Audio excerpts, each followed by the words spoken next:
Hello বন্ধুরা, আসসালামু আলাইকুম। আপনারা সবাই কেমন আছেন? আশা করি ভালো আছেন। তো আজকে এই গরমে ঠান্ডা পায়েস খেতে খুবই ইচ্ছা করছিল। আমার ছোটো বোন বলছিল যে আপা একটু ঠান্ডা পায়েস রান্না কর।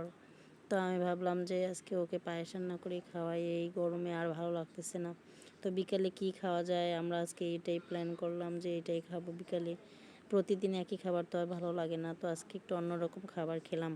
তো এদিক দিয়ে আমি চালটা সুন্দর করে ধুয়ে তারপরে মানে ফুটানোর জন্য কিছু পানি, পরিমাণ মতো পানি দিয়ে চুলায় বসিয়ে দিয়েছি। তো এদিক দিয়ে আমার চাউলটা ফুটানো হয়ে গেছে।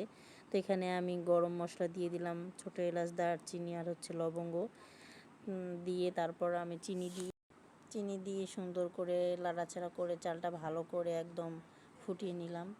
তো ভালো করে মানে এই পায়েসটা হচ্ছে যত সুন্দর করে লাড়া হবে বা ঘন ঘন লাড়া হবে তত এই পায়েসটা ঘনত্ব হবে এবং চালটা ভেঙে ভেঙে আর কি নরম হয়ে যাবে।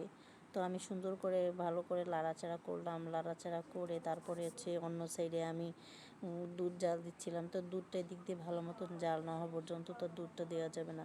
তো দুধটা আমার জাল হয়ে গেছে, এখন আমি এখানে পরিমাণ মতো দুধ দিয়ে দিলাম। তো এখানে দুধ দেওয়ার পর ভালো করে নেড়ে চেড়ে তারপরে আমি কিছুক্ষণ জাল করার পর রুমে নিয়ে আসলাম। তো এদিক দিয়ে আমার পায়েসটা প্রায় রান্না করা কমপ্লিট হয়ে যাচ্ছে।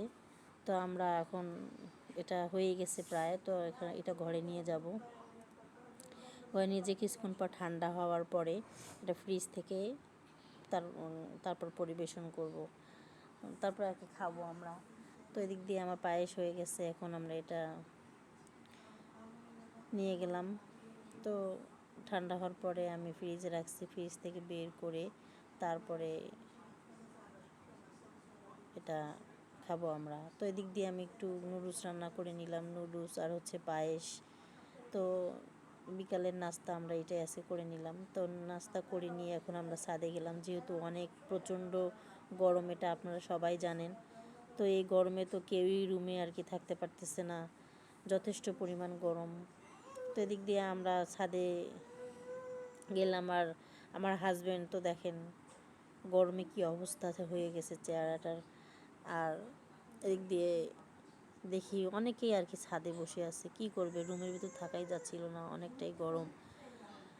এই গরমে তো কেউই মানে মানে অস্থির হয়ে গেছে, বাচ্চারা তো আরও বেশি। আমার ছোট ভাগ্নিটা তো অনেক গরমে অস্থির হয়ে যাচ্ছে আর শুধু কান্নাকাটি করে, কিন্তু কিছুই করে নাই, সবে আল্লাহর ইচ্ছা। আল্লাহ যেহেতু গরম দিছে, সবই ভালো মন্দ সব আল্লাহর ইচ্ছা, আমরা কিছু করতেই পারবো না অবশ্য।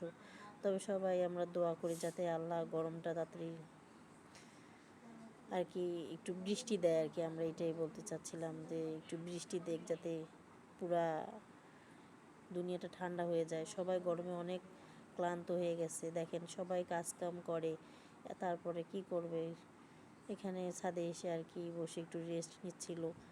আর এদিক দিয়ে আমরা একটু আপনাদের ভিডিও করে দেখাচ্ছি যে দেখেন কত গরম, কত রোদ।